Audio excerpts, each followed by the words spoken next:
Hong Kong court starts hearing the mitigation plea of former media tycoon Jimmy Lai. Iran holds funerals for security officials killed in ongoing protests. More arrests in Minneapolis by ICE agents.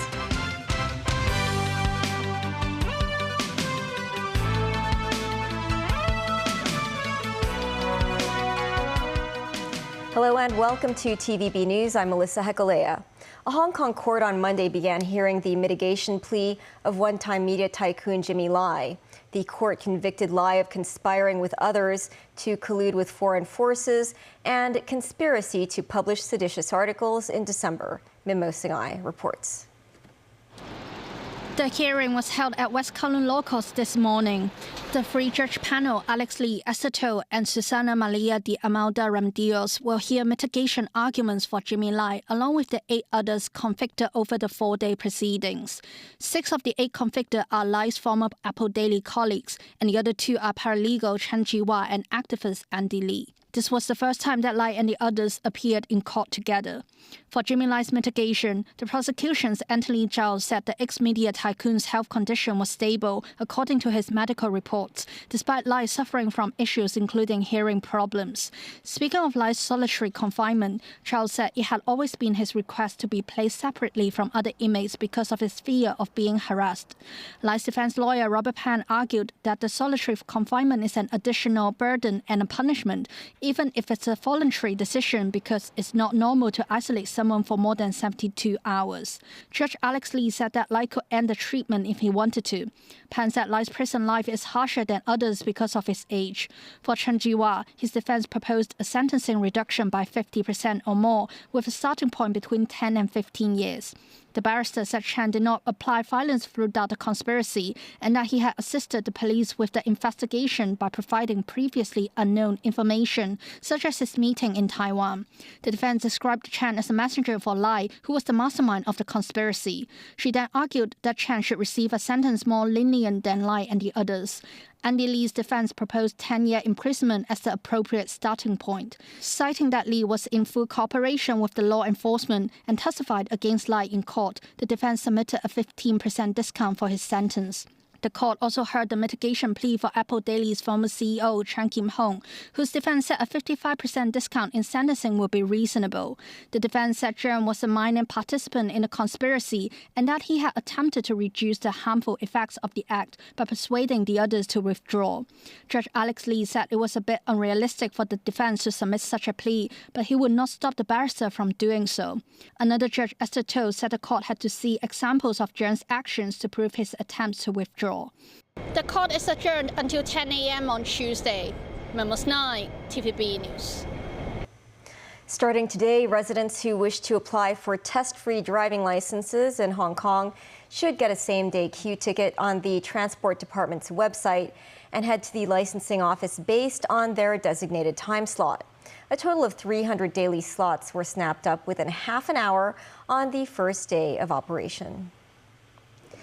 In a bid to tackle long queues and scalping at the offices, the government introduced the online ticketing system, under which applicants can join the online queue from 7 a.m. every day.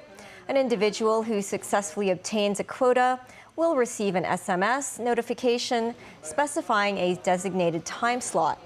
Assistant Commissioner of the Transport Department, Amy Lee, said the operation ran smoothly on the first day. U.S. President Donald Trump said that Iran has proposed negotiations after his threat to strike the Islamic Republic over its crackdown targeting anti-government demonstrators.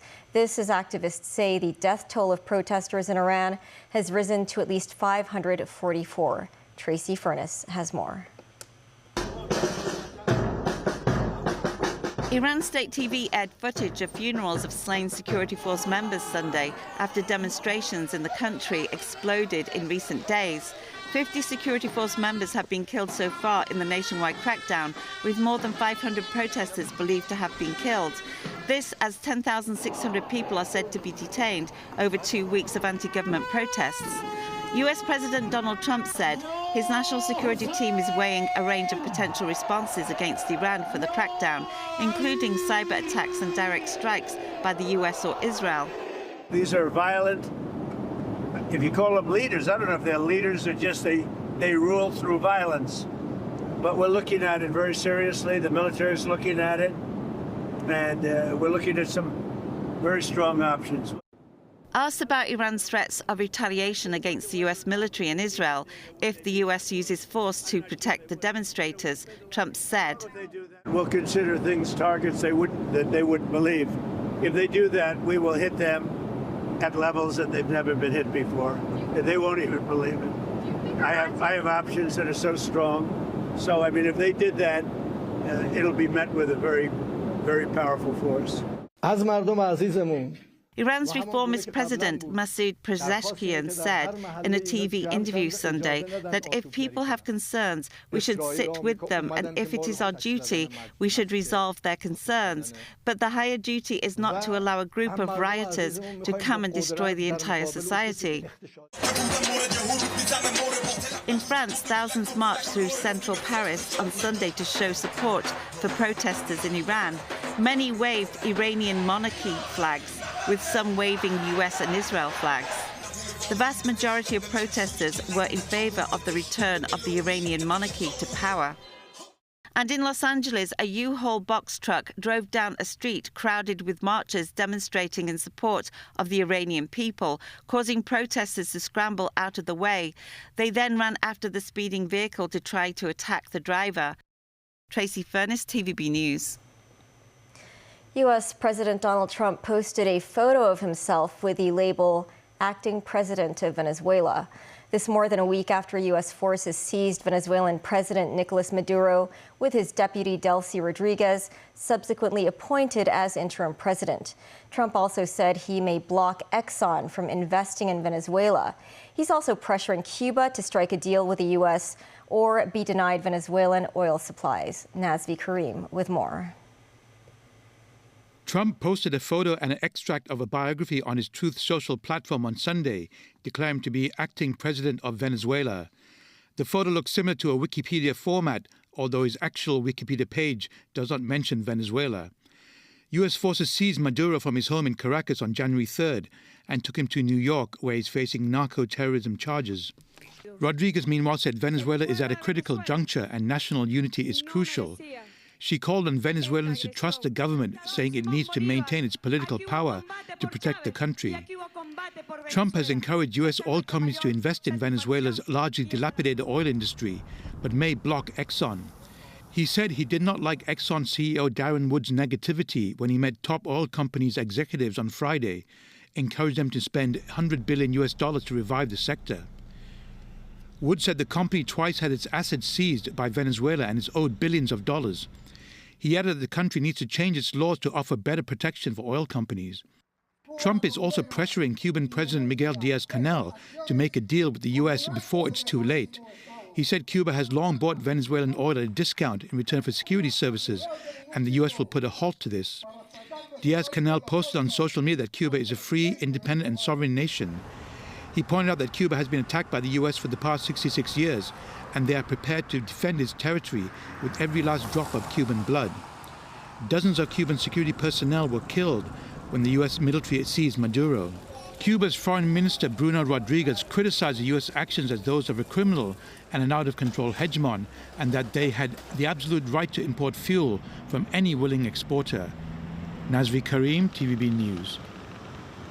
A group of European countries led by Britain and Germany is discussing plans to boost their military presence in Greenland to show the U.S. that the continent is serious about Arctic security. This after President Trump said Russia and China could take over the Danish territory if the U.S. did not take it over. If we don't take Greenland, Russia or China will take Greenland, and I am not going to let that happen. Is there any deal they can offer you? Yeah, sure. I'd love to make a deal with them. It's easier. But one way or the other, we're going to have Greenland. Danish Prime Minister Mette Frederiksen has warned that an American takeover of Greenland would mark the end of NATO. Greenland is the largest island in the world with a population of 57,000, but it doesn't have its own military. And more arrests by immigration officers are underway in various communities in the U.S. state of Minnesota as large-scale rallies against unchecked violence of ICE's crackdown operations erupt in major cities. Danny Jo has the story. Authorities say over 2,000 immigration arrests have been made in Minnesota since early December. U.S. Homeland Security Kristi Noem told Fox News that the Twin Cities, the latest target in President Donald Trump's immigration campaign, is bracing for additional federal agents to protect officers and continue enforcement. On Sunday, in one neighborhood filled with single-family homes, protesters screamed and honked car horns, attempting to disrupt the options of armed officers. There were some clashes, and several people were sprayed with chemical spray before the agents rammed into the doors of a house. A handcuffed man was led away. A woman in tears said the man was a husband and that they were told he had an order of removal. In Robbinsdale, a man was detained by 4 officers at a stoplight in the middle of the street and taken out of his car. A rapid response activist who was driving by bashed the federal agents for not respecting the rule of law. Driving by, and I saw, I think, around at least four. They're going to do whatever they want, the activist said, adding, this does not help anybody and will continue to escalate. Earlier, 37-year-old Renee Good was fatally shot in her car on the snowy streets of Minnesota by an ICE agent, which led to dozens of demonstrations in cities across the country, including New York, Los Angeles, and Washington, D.C. Hundreds of activists, coordinated by a coalition of groups, gathered in Oakland, California, as part of a nationwide weekend of action called ICE Out for Good. The message of this particular event is that we want ICE out of our communities. We don't need them. They are not making anything more safe. They, in fact, are making things much more dangerous, mostly for vulnerable populations, but for all of us. And more broadly, we don't want a police state. We don't want a secret police that is kidnapping our neighbors, that's pulling families apart.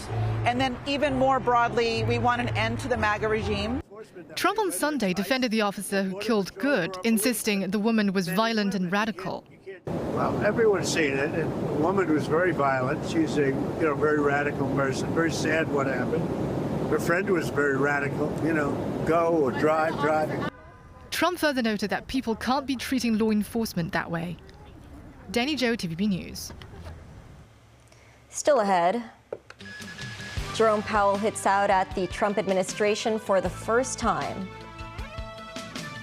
A search and rescue exercise just off Lantau Island. And officials use AI and robots to help with environmental data collection.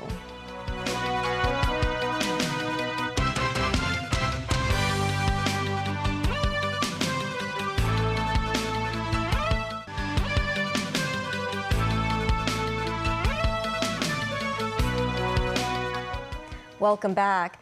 Federal Reserve Chair Jerome Powell has for the first time hit out at the Trump administration. This after the Department of Justice served the U.S. Central Bank with subpoenas and threatened it with a criminal indictment over Powell's testimony this summer about the Fed's building renovations. U.S. President Donald Trump has repeatedly attacked the Fed for not cutting its key interest rate as sharply as he prefers.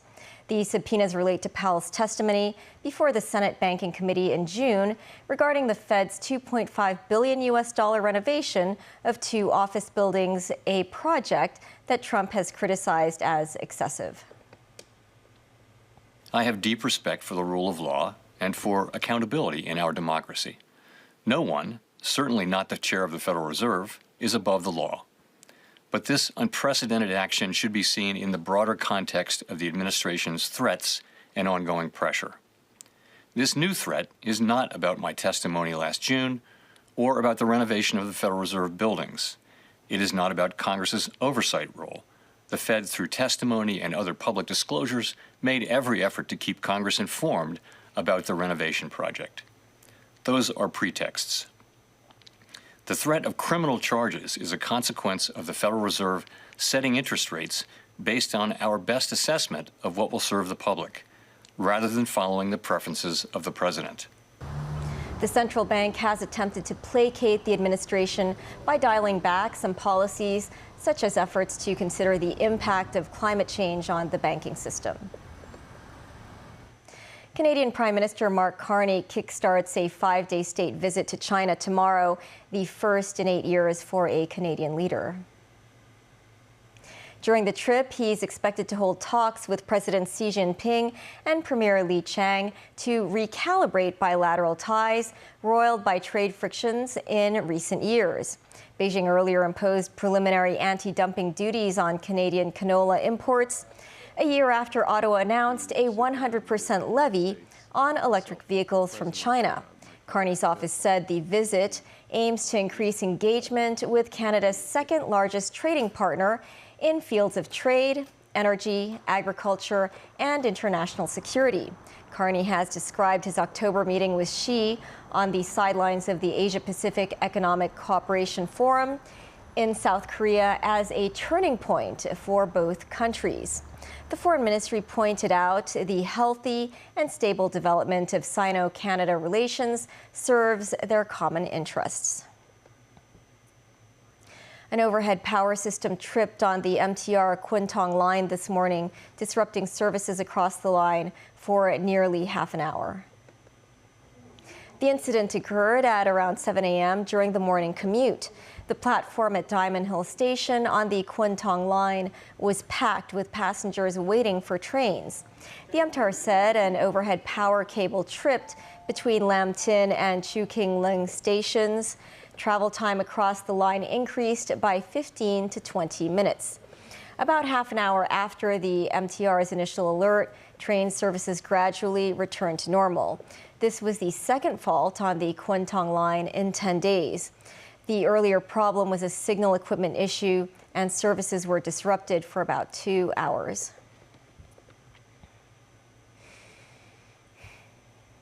The Civil Aviation Department, along with People's Liberation Army's Hong Kong Garrison and several government departments, carried out a search and rescue exercise to strengthen cooperation among the parties. Samantha Lee tells us more. The drill simulated a scenario where a helicopter traveling from Hong Kong to Macau faced engine failure and crashed into the sea off Mong Tung Wan on Lantau Island. Catching fire, the helicopter left 3 people missing. Fire Services Department deployed a fireboat to put out the blaze. Drones were also dispatched to search for the missing. The PLA sent helicopters to aid the operation, successfully rescuing one from the water. Meanwhile, the police watercraft found another one on the shore, who was airlifted to a hospital by the government's flying service. Diving team of the Fire Services Department retrieved the 3rd injured person. The hour-long exercise mobilized more than 100 personnel, with the aim of enhancing cooperation among different units to ensure efficient responses in the event of an actual accident. Samantha Lee, TVB News. Artificial intelligence is being used to track the number of species of birds and trees in the wetland park in Tin Shui Wai. There are plans to apply this technology in the northern metropolis. Samantha Lee again. AI-equipped rotating cameras were installed in this bird hide last April. The system integrates image recognition and acoustic monitoring functions for round-the-clock surveillance, covering a radius of up to 500 meters. Footage will be fed in real time, enabling officers to carry out further analysis of the bird's behavior. It is also useful for identifying nocturnal and concealed species. Director of Environmental Protection Samuel Chui noted that long-term training was provided for their frontline personnel to teach them how to recognize bird species. He added the device is able to distinguish around 500 species with an accuracy rate over 90%. Meanwhile, the Department of Environmental Protection also introduced robotic dogs for tree surveys in Wetland Park. Equipped with optical radar, these robotic dogs record the number and height of trees while moving around, even on slopes and stairs. The department used to take about a day to manually count a grove of trees. But with the help of these robotic dogs, the task can be done in just half an hour to an hour. Assistant Director of Environmental Assessment, Gary Tam, said there are many projects in the northern metropolis that require ecological surveys and optimization solutions. He believes with the use of technology, accurate data can be obtained in a short time. Samantha Lee, TVB News. That's the news. Thanks for watching. Pearl Magazine is up shortly. See you then.